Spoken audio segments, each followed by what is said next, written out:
Good afternoon and welcome to 1 p.m. Weekly News, where we bring you the latest news and stories on climate change, sustainability, and a rapidly changing world. I'm your host, Shelby. Let's get into it. California regulators approved rules last week that will allow sewage waste to be treated and pumped back into the state's drinking water system. After 10 years and multiple reviews by independent panels of scientists, the new policy is expected to help reduce the amount of waste that is released into the seas and natural waterways, and preserve what is already a scarce resource for the state's 39 million residents. In the 1990s, similar proposals sparked backlash and outrage in California and were referred to as, quote, toilet-to-tap initiatives. But after more than 3 years of drought, wildfires, and low-level water aquifers, the new policy suggests that there could be a shift in public opinion.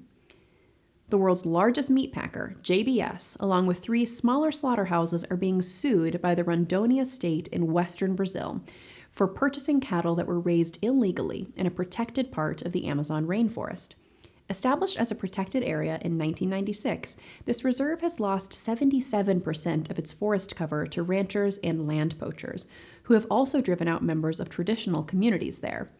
Paulo Barreto, a researcher who focuses on cattle ranching at the nonprofit research organization Amazon, said, quote, "This stronger commitment from companies is a very important signal to politicians that things won't go back to the way they were before.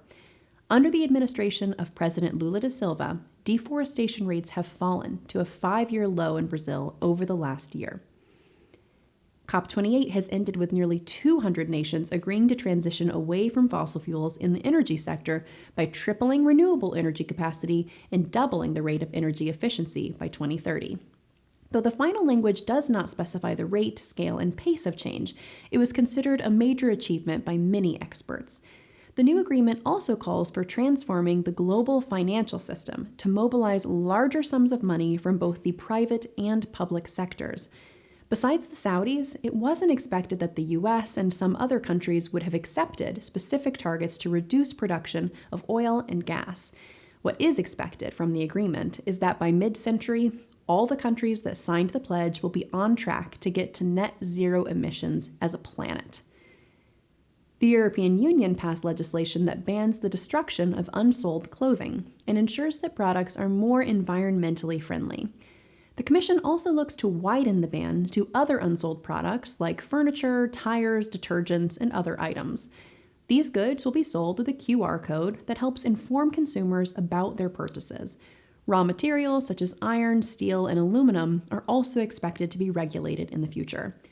Alessandro Moretti, a European Parliament member who led the legislation, said, "It is a time to end the model of take, make, dispose that is so harmful to our planet, our health, and our economy.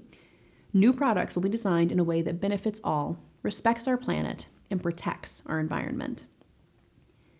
The Guardian reports that federal regulators are discouraged from speaking up about potentially dangerous pesticides. Karen McCormick, a retired Environmental Protection Agency scientist, said, quote, "In the last 3 decades that I have worked at EPA, it has been very rare for a toxic pesticide to be taken off the market. Just about every new pesticide application that is submitted to the agency is approved, no matter how high the risk. For example, paraquat, a popular weed killer that is manufactured by Syngenta, has known links to the development of Parkinson's disease and is banned in 58 countries, but is in use and on the rise in the United States. McCormick said that colleagues who spoke out in favor of more stringent regulations on pesticides were often sidelined, saying, quote, "If you decide to work for the EPA pesticide program and you go up against the agricultural interest, it will not be good for your career." In a new article from the Washington Post, Anthony Lazarowitz, director of the Yale Program on Climate Change Communications, suggests that our current generation should take notes from the great cathedral builders of the Middle Ages who spent their lives building parts of a cathedral knowing that it would require future generations to finish the project. Future climate change projects will include the rebuilding of the coral reefs, reforesting the Amazon, and repowering the world's energy system, among other key initiatives. Though the world has yet to mobilize globally around climate solutions the way cities once rallied around cathedrals, the article makes the case that solutions are technically and financially feasible, but need the world's communities to be inspired to build a better future together.